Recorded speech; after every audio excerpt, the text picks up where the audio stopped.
It's a rough time in America's history. Debts are spiraling out of control. There is a foreign war to pay for. People are in need.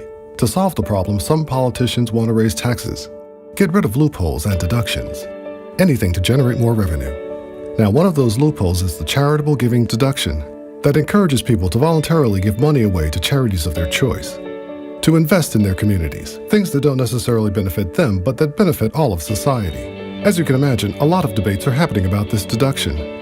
Some say that people will be generous anyway. They don't need the deduction, and government needs the revenue more.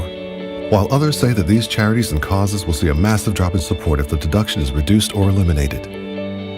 Well, they came to an agreement, but there's one more piece of information you should know. This rough time we're talking about? It's not today. It was 1917. Over a century ago, our lawmakers were facing a crisis of their own.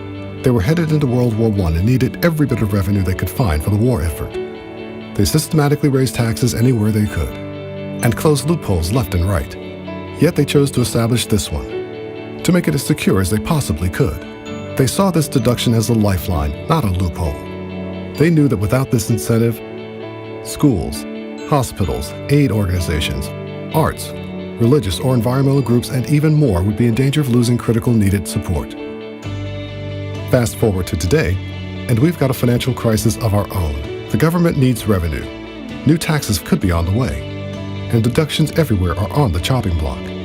Experts estimate that if this deduction, this lifeline, is changed or removed, our nonprofits and those they serve would lose billions of dollars in support. In 1917, our lawmakers made the right decision, encouraging Americans to give for the benefit of others and the good of society, to live generously instead of selfishly.